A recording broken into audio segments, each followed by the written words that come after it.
Okay, here's a real short one in Logic on how to bounce files, that is, how to create audio files of your projects when you're done with them.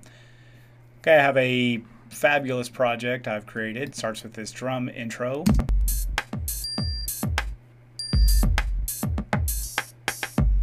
It's got some dreamy guitar going on. Yeah. Feeling that one. Okay, so I've got it done. I've done all my mixing. I've got it perfect the way I want. The first step before you bounce something is to make sure your in-song marker is in the correct place. Remember, the default is at bar 130, and if your song is really short, like this one is, it ends at bar 17 or so. That means if I bounce it, that is, I create an audio file, Logic's going to say, okay, I guess you want a whole lot of silence from bar 17 to bar 130. So you need to make sure you change that. Again, to change your in-song marker, you go down to the bottom of your transport. There's my tempo, and underneath that, it would be my project end. 130 is a default, but to change that, you just double-click, type in whatever measure you want it to be, 20 or whatever. Hit return, and then you see the in-song marker at the end, which you can move around.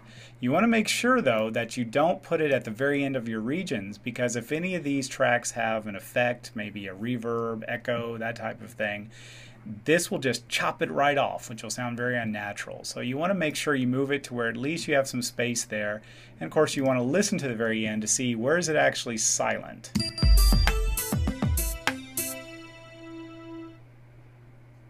Okay, so by 18 looks like we're silent. I can move it there. That's now going to be the end of my song. Okay, the next step, you want to make sure that nothing is selected. With bouncing, you either want to select something very specific that you want to bounce, say I just want to bounce that region, or you click in the gray area to deselect everything, which tells Logic you want to bounce everything. So you want to make sure nothing is selected in this case, because you want the whole song. And then at the top right menu, you have a button that says Bounce. Click on that, and you get some choices. The first choice, of course, is what do I want to name this thing? I'm going to call this, Groovy Tune. And where do I want to save it? You could save it in the project folder. Every project folder will then create a bounce folder. If you're going to create it to put it on a CD or to email yourself or something like that, I think it's easier just to put it on the desktop, because then it'll be there easy to find. So I'm going to change this to desktop. Then you have to choose the destination. This doesn't mean where am I going to save it. It means what type of file am I going to create. PCM is talking about non-compressed audio. That's going to be the highest quality audio, either a WAV file or an AIFF file. MP3, well, that's pretty obvious. We know what MP3s are, basically. MP3s are compressed forms, so if I compressed audio. So if I check MP3, I uncheck the other one, I have a choice, whether I want MP3 or I can do an M4A, various ones. In this case, I'm going to go ahead and do an MP3 and an AIFF. I have this one selected, and I can choose AIFF or WAV. I want AIFF. MP3, yeah, I've got that selected. I don't really have to worry about changing these parameters. They're probably okay to start with. But it's going to create two files for me, an AIFF file and an MP3. MP3 is going to be great to email, but not so great to burn to a CD. When I'm ready, I just click Bounce at the bottom right. And you see, it's very quick.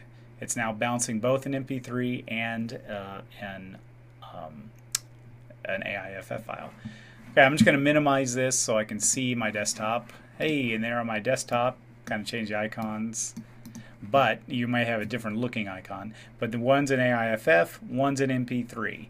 If I right click on these and select Get Info, and right click on this one, whoops, didn't mean to do that, sorry. You get back there. Right click and Get Info. We can see the difference in size. The AIFF was 10.8 megabytes just for those 20 measures. The MP3 was 823 kilobytes just for the 20 measures. So huge difference in size, but the AIFF one is going to be a higher quality audio. Now with this particular tune, We may not hear any difference between the two really, but still you want to bounce to the correct file format. If I want to create then a CD, I would need to put my AIFF into something like iTunes or Toast or something to burn to CD. My MP3, of course, I can just attach to an email or put it on a thumb drive or whatever else I want to do. Okay, so hopefully that'll help you out if you want to then bounce your files to make audio files.